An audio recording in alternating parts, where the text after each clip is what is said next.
Hello, thank you for being here with me. This is my second and final day sharing my contemplations on the focus topics and vocal readings from book 33 in my Book a Week series, Khalil Gibran's The Prophet. Before I share my vocal readings today, I want to share a little bit of contemplation about suffering and about the way that I personally maneuvered from the neural pathways that were so accustomed to suffering toward neural pathways that are able to connect to joy, peace, and calm, even when the more painful notes of the human condition are prominent on my screen of experience. I have been thinking back to a time in my life in order to really share how I have eased my suffering. A time in my life that was incredibly painful and exciting at once, as I was in enough pain that I was absolutely determined to observe the patterning that I was engaging in, and to figure out how to filter out the cycles that I was engaging in over and over repeatedly. The fact that my pain thresholds were always being exceeded or chronically being exceeded changed the way that I maneuvered in my relationship to myself and to other people, because I was in a position where I had to say no to activities and interactions that I'd always engaged in. I simply wasn't able to split my attention between what was involved with taking care of myself and getting through with this pain that was chronic and acute in my life, and all of the interactions and events that I was accustomed to engaging in. I noted my utility in each thought that I had crossing my screen of experience, and in each thing that I chose to say. It took more energy to speak and interact and communicate, and so I was driven to a place where I was much more selective about what I said, and that opened up quite a contemplation about the purpose for saying different things, the purpose for our words, the purpose behind our communication. This opened up a wealth of knowledge about my inner workings in my behaviors. And it opened up a wealth of knowledge about when and why my pain was being cued by my larger system.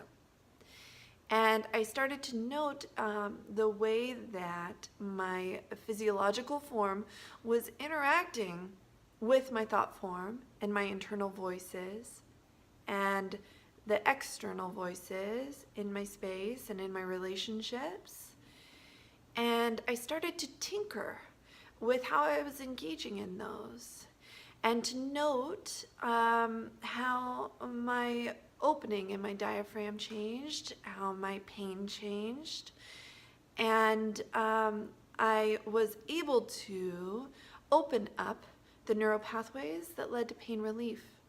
And those, what I want to connect this to today, those have been the neural pathways that have led to relief from suffering. As in my discovery about the way that I've maneuvered in this human form, my suffering is due to my resistance to what life is, to what the reality of the human condition is. And when I really face the facts that I am in human form And when I really ask myself, do I only want the pleasure in human form? What I must conclude is that I don't, because I can't. I cannot know pleasure without anything to contrast to it, without anything to relate it to.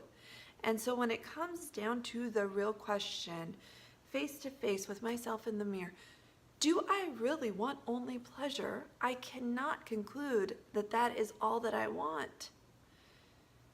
I think that the life that is seeking a reverberation off of itself in order to play with itself, in order to see itself in the unique reflection point of my human form, as in others, wants the whole of the human condition. And that is the essence of how I have navigated into a place where I do feel pain still, but I very seldom feel suffering. I very seldom feel the dithering off of my pain that creates that angst of suffering as I welcome all of the many elements of the human condition from a space that is able to celebrate, be entertained by, and really joyful with the whole of what it means to be human amongst other humans. Without further ado, I'll move on toward today's readings. Enjoy. Page 37. You talk when you cease to be at peace with your thoughts. And when you can no longer dwell in the solitude of your heart, you live in your lips. And sound is a diversion and a pastime. And in much of your talking, thinking is half murdered. For thought is a bird of space, that in a cage of words may indeed unfold its wings, but cannot fly. There are those among you who seek the talkative through fear of being alone. The silence of aloneness reveals to their eyes their naked selves, and they would escape. And there are those who talk, and without knowledge or forethought, reveal a truth which they themselves do not understand. And there are those who have the truth within them, but they tell it not in words. In the bosom of such as these, the spirit dwells in rhythmic silence. When you meet your friend on the roadside or in the marketplace, let the spirit in you move your lips and direct your tongue. Let the voice within your voice speak to the ear of his ear. For his soul will keep the truth of your heart as the taste of wine is remembered when the color is forgotten and the vessel is no more. Page 39. Of the good in you I can speak, but not of the evil. For what is evil but good tortured by its own hunger and thirst? Verily, when good is hungry, it seeks food, even in dark caves, and when it thirsts, it drinks, even of dead waters. You are good when you are one with yourself. Yet when you are not one with yourself, you are not evil. For a divided house is not a den of thieves. It is only a divided house. And a ship without rudder may wander aimlessly among perilous isles, yet sink not to the bottom. You are good when you strive to give of yourself. Yet you are not evil when you seek gain for yourself. For when you strive for gain, you are but a root that clings to the earth and sucks at her breast. Surely the fruit cannot say to the root, be like me, ripe and full, and ever giving of your abundance. For to the fruit, giving is a need, as receiving is a need to the root.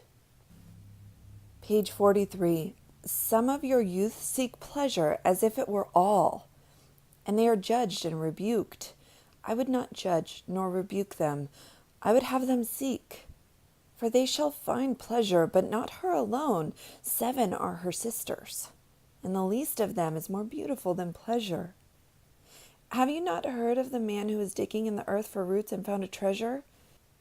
Page 48. He who wears his morality, but as his best garment, were better naked. The wind and the sun will tear no holes in his skin. And he who defines his conduct by ethics imprisons his songbird in a cage.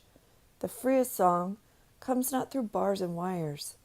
And he to whom worshipping is a window to open but also to shut, has not yet visited the house of his soul, whose windows are from dawn to dawn. Page 49.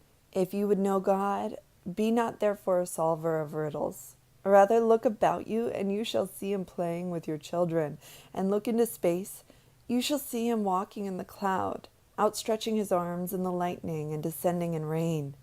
You shall see him smiling in flowers, then rising and waving his hands in trees. Page 50. Life and death are one, even as the river and the sea are one. In the depth of your hopes and desires lies your silent knowledge of the beyond. Like seeds dreaming beneath the snow, your heart dreams of spring. Trust the dreams, for in them is hidden the gate to eternity. Page 54. You are like an ocean, and though heavy-grounded ships await the tide upon your shores, yet even like an ocean, you cannot hasten your tides. And like the seasons, you are also. And though in your winter you deny your spring, yet spring, reposing within you, smiles in her drowsiness and is not offended. Page 58. That which seems most feeble and bewildered in you is the strongest and most determined. Is it not your breath that has erected and hardened the structure of your bones? And is it not a dream, which none of you remember having dreamt, that built your city and fashioned all there is in it? Could you but see the tides of that breath, you would cease to see all else. And if you could hear the whispering of the dream, you would hear no other sound. But you do not see, nor do you hear, and it is well.